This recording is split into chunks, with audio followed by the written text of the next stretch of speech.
दोस्तों आज के इस वीडियो में हम advocate general of the state के बारे में जानेंगे। पिछला वीडियो मैंने रिकॉर्ड किया था अटॉर्नी जनरल ऑफ इंडिया के बारे में जो आर्टिकल 76 है, और आज का जो हमारा वीडियो है वो एडवोकेट जनरल के बारे में है जो आर्टिकल 165 है। In Hindi advocate general of the state is known as by महाअधिवक्ता। जैसा कि मैंने आपको अटॉर्नी जनरल के बारे में बताया था कि अटॉर्नी जनरल को हम महान्यायवादी कहते हैं, वैसे ही एडवोकेट जनरल को हम महाअधिवक्ता नाम से जानते हैं हिंदी में।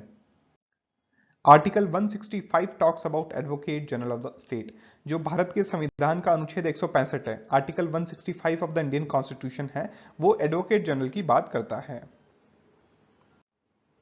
Like central government, the state government also need lawyers in all legal matters. That's why the state government appoints advocate general in the state. जैसे कि सेंट्रल गवर्नमेंट को वकीलों की जरूरत होती है कोई सेंट्रल डिस्प्यूट्स के अंदर या फिर कोई भी लीगल मैटर्स के अंदर, तो वो अटॉर्नी जनरल को अपॉइंट करते हैं। वैसे स्टेट गवर्नमेंट के अंदर, राज्य सरकारों के अंदर महाअधिवक्ता को नियुक्त किया जाता है।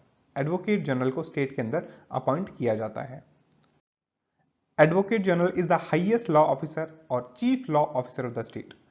एडवोकेट जनरल या महाअधिवक्ता सर्वोच्च विधि अधिकारी होगा स्टेट का। किसी भी राज्य का कोई सर्वोच्च अधिकारी कौन होगा? एडवोकेट जनरल या महाअधिवक्ता। Advocate general is appointed by the governor.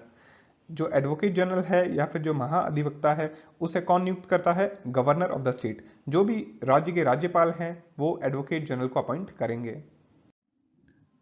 According to Article 165 Clause 1 of the Indian Constitution, Advocate General must be a person who is qualified to be appointed a judge of a high court.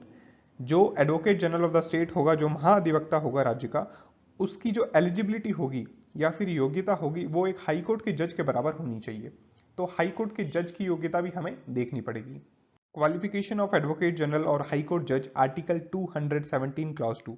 जो article 217 है वो high court जजेस की बात करता है, और article 217 का जो क्लॉज 2 है वो qualification of the high court जज की बात करता है। हाई कोर्ट जज बनने के लिए और एडवोकेट जनरल बनने के लिए, यानी उच्च न्यायालय जो होते हैं स्टेट के अंदर, उनके जज बनने के लिए या फिर महाअधिवक्ता बनने के लिए जो क्वालिफिकेशन होगी, जो योग्यता होगी, जो एलिजिबिलिटी होगी वो सेम होती है। तो हम दोनों देख लेते हैं, क्योंकि जो एलिजिबिलिटी है या योग्यता है वो सेम ही रहेगी। He must be a citizen of India. सबसे पहली जो कंडीशन है कि वो भारत का नागरिक होना चाहिए। सेकंड कंडीशन है he must have held a judicial office for 10 years, यानी कि पहली कंडीशन कंपलसरी है कि वो भारत का नागरिक हो। दूसरी कंडीशन ये है कि उसने जुडिशियल ऑफिस में 10 साल तक सर्व किया हो, यानी कि यदि कोई व्यक्ति जिसका जज में सिलेक्शन हो जाता है, चाहे वो एडीजे में हो चाहे सिविल जज में हो डायरेक्ट, तो वो 10 साल तक यदि जज रहा हो तो वह एलिजिबल हो जाएगा। अब इसमें जुडिशियल ऑफिस इसलिए लिखा है कि जरूरी नहीं है कि कोई भी सिविल जज बनता है, फॉर एग्जाम्पल कोई व्यक्ति सिविल जज बनता है तो उसने 10 साल एज अ कोर्ट के अंदर ही दिया हो सकता है वो ओएसडी भी बन गया हो। ओएसडी यानी ऑफिसर्स ऑन स्पेशल ड्यूटी, जो कि डेपुटेशन पे चले जाते हैं। फॉर एग्जांपल कोई व्यक्ति जो जज है लेकिन उसको डेपुटेशन पे स्टेट गवर्नमेंट जुडिशियल एकेडमी में भी ट्रांसफर कर सकती है, तो वो भी उसकी सर्विस में काउंट होगा, इसलिए यहाँ पे जुडिशियल ऑफिस लिखा है। इन सिंपल आप समझ सकते हैं कि कोई भी व्यक्ति जिसकी 10 साल की जजशिप हो चुकी है, जो 10 साल तक जज रह चुका है, तो वह भी एलिजिबल होगा। या फिर an advocate of high court for 10 years, या फिर वो किसी भी हाई कोर्ट का 10 साल तक वकील रहा हो, जिसकी 10 साल की वकालत हो, वो भी हाई कोर्ट का जज बन सकता है। और मैं आपको एक चीज़ फिर क्लियर कर देता हूँ, जो भी हाई कोर्ट के जजेस बनते हैं उनमें जो मोस्ट ऑफ द जजेस होते हैं वो सब वकील होते हैं, और जो जजेस, जो डिस्ट्रिक्ट जजेस होते हैं या फिर जो एडीजे होते हैं, उन्हें बहुत कम ही प्रेफरेंस मिलती है हाई कोर्ट के अंदर या सुप्रीम कोर्ट के अंदर। तो जो थर्ड वाली कंडीशन है वो यूजुअली हम देखते हैं कि इतने जो वकील हैं वो हाई कोर्ट के जज बन गए या सुप्रीम कोर्ट के जज बन गए। तो 3 कंडीशंस हैं। पहली कंपलसरी है कि वो इंडिया का सिटीजन होना चाहिए, फिर या तो वो 10 साल तक जज रहा हो या 10 साल तक उसकी हाई कोर्ट में वकालत हो। इन दोनों में से कोई भी कंडीशन वो फुलफिल करता है तो he will be eligible to becoming high court जज या फिर एडवोकेट जनरल। ये कंडीशंस वो यदि फुलफिल कर देता है तो या तो वो महाअधिवक्ता advocate general of the state या फिर हाई कोर्ट का जज बन सकता है। टर्म और removal of advocate general of the state, यानी कि जो भी advocate general of the state होगा, राज्य के अंदर जो महाअधिवक्ता होगा, उसका कार्यकाल टर्म कितना होगा और उसे रिमूव कैसा किया जा सकता है। The term of office of the advocate general is not fix by the constitution. जो कार्यकाल है एडवोकेट जनरल का या महाअधिवक्ता का, वो कॉन्स्टिट्यूशन ने कोई निर्धारित नहीं कर रखा है। जैसा कि आपको पता है कि इंडिया के कॉन्स्टिट्यूशन में जितने भी एडमिनिस्ट्रेटिव पोस्ट हो गई या फिर पार्लियामेंट के अंदर कोई एमपी हो गया, तो उसका एक फिक्स कार्यकाल होता है। जैसे राज्यसभा का एमपी है तो 6 साल तक एमपी रहेगा, लोकसभा का एमपी है तो 5 साल तक एमपी रहेगा, कोई पोस्ट है तो 60 ईयर्स तक वो सर्व कर सकता है, या 62 तक कर सकता है, 65 तक कर सकता है। लेकिन जो advocate general of the state का जो टर्म है, कार्यकाल है, वो फिक्स नहीं है। यानी कॉन्स्टिट्यूशन इस पर टोटली साइलेंट है। यानी कोई भी व्यक्ति जो एडवोकेट जनरल है वो कितने साल तक भी advocate general of the state रह सकता है। Further the constitution doesn't contain the procedure and grounds for his removal. साथ ही कॉन्स्टिट्यूशन ने कोई प्रोसीजर या कोई ग्राउंड नहीं बता रखा है कि उस ग्राउंड्स पे, उस बेसिस पे किसी भी एडवोकेट जनरल को रिमूव किया जा सकता है। एज यू नो, जो सुप्रीम कोर्ट के जजेस होते हैं उन्हें रिमूव करने का प्रोसेस है, प्रोसीजर है, कॉन्स्टिट्यूशन में प्रोविजंस हैं, लेकिन एडवोकेट जनरल ऑफ स्टेट को रिमूव करने का कोई भी ग्राउंड या प्रोसीजर कॉन्स्टिट्यूशन में डिफाइंड नहीं है।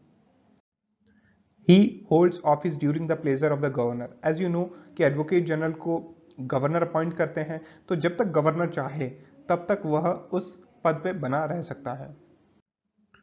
He may also quit his office by submitting his resignation to the governor. वह अपने ऑफिस को क्विट कर सकता है, यानी रेजिग्नेशन सबमिट करके वो काम छोड़ भी सकता है, वो पद छोड़ भी सकता है। और रेजिग्नेशन किसको देगा? गवर्नर ऑफ द स्टेट को। Conventionally, he resigns when the government resigns or is replaced as he is appointed on its advice. और यूजुअली ऐसा होता है कि जिसकी भी राज्य में सरकार बनती है तो वो चाहते हैं कि हमारे जो परिचित हैं या फिर जो उनकी नज़र में जो अच्छे वकील हैं उन्हें वो एडवोकेट जनरल बनाते हैं, और जैसे ही उनकी सरकार चली जाती है, वो गवर्नमेंट रिजाइन करती है, देन उसके साथ में जो नई गवर्नमेंट आती है वो चाहती है कि वो उनके फेवर का या कोई उनका जान पहचान का या जो भी वो समझे काबिल वैसा वकील वो रखना चाहते हैं as advocate general of the state. तो यूजुअली जो कन्वेंशनली जो चलता आ रहा है प्रथा, तो वो तो यही है कि जो भी गवर्नमेंट चाहती है वैसा वो कर सकती है, और गवर्नमेंट यूजुअली जब रिजाइन करती है, यानी कार्यकाल सरकार का जब खत्म होता है, तो एडवोकेट जनरल भी रिजाइन कर देते हैं।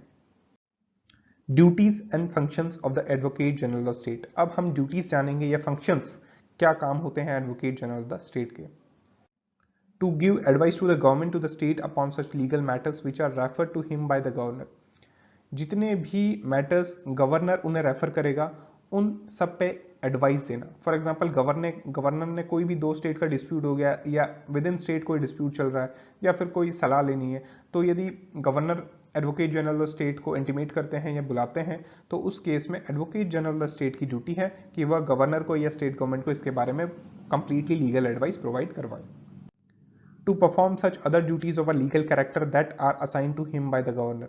और गवर्नर जो भी उन्हें ड्यूटीज दे जो लीगल कैरेक्टर की हो, is it important, legal character की ड्यूटीज होनी चाहिए, चाहे वो लिटिगेशन हो, प्रोसिक्यूशन हो या कुछ और हो, तो वो लीगल कैरेक्टर का होना चाहिए। यदि गवर्नर उन्हें असाइन करते हैं तो वो काम भी advocate general of the state को करना है।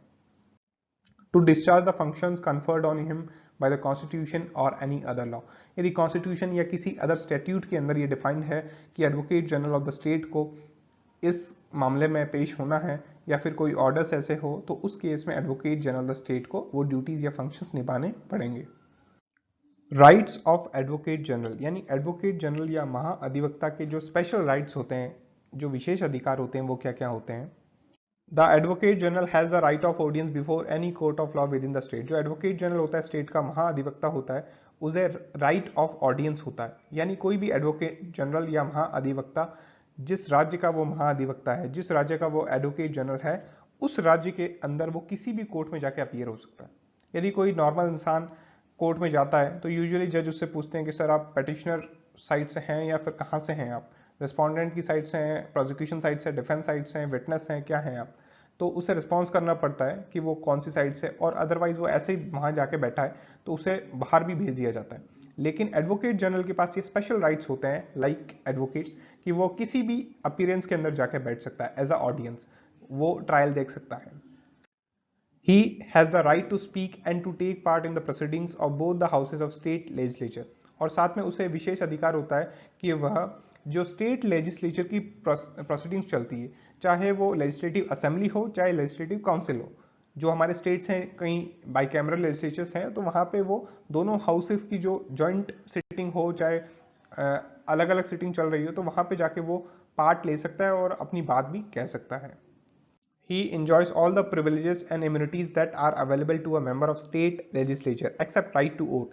जो advocate general of the state होता है, महाधिवक्ता होता है राज्य का, उसको वो सारी सुविधाएं मिलती है जो एक स्टेट लेजिस्लेचर को मिलती है। यानी जो भी सुविधाएं एक एमएलए एमएलसी को मिलती है, वही सुविधाएं एक advocate general of the state को भी दी जाती है। लेकिन सिर्फ उसे राइट टू वोट का अधिकार नहीं होता, यानी वोट देने का अधिकार नहीं होता है। लेजिस्लेचर के अंदर, स्टेट लेजिस्लेटिव असेंबली या काउंसिल के अंदर उसको वोट देने का अधिकार नहीं है। बाकी उसे सारी सुख सुविधाएं मिलती है जो एक एमएलए या एमएलसी को दी जाती है। The remuneration of the Advocate General is not fixed by the Constitution. He receives such remuneration as the governor may determine. यानी जो रेमुनरेशन होती है या सैलरी होती है एडवोकेट जनरल की, वो फिक्स नहीं होती, और इसे कौन डिसाइड करता है? गवर्नर के पास अधिकार है कि वो जो फिक्स करे सैलरी, वो सैलरी एडवोकेट जनरल की हो जाएगी। और यूजुअली ऐसा देखा गया है कि जो भी एडवोकेट जनरल होते हैं, उनकी जो फीस होती है या उनकी जो रेमुनरेशन होती है, सैलरी होती है, वो डिपेंड होती है केसेस पे या उनकी अपीयरेंस पे, कि वो कौन सा केस कर रहे हैं। कोई दूसरे स्टेट के अंदर भी कोई केस में गए हुए हैं तो उस केस में भी उनकी जो सैलरी है वो उस हिसाब से डिसाइड होती है। कोई सुप्रीम कोर्ट के अंदर पिटीशन है तो उस केस के अंदर अलग चार्जेस होते हैं। तो ये सब चार्जेस होते हैं, ये स्टेट गवर्नमेंट के जो गवर्नर होते हैं उन पर वेरी करता है। तो दोस्तों, आपको हमारा वीडियो अच्छा लगा तो प्लीज़ वीडियो को लाइक कीजिएगा, चैनल को सब्सक्राइब कीजिएगा, वीडियो को शेयर करना ना भूलें। Thank you.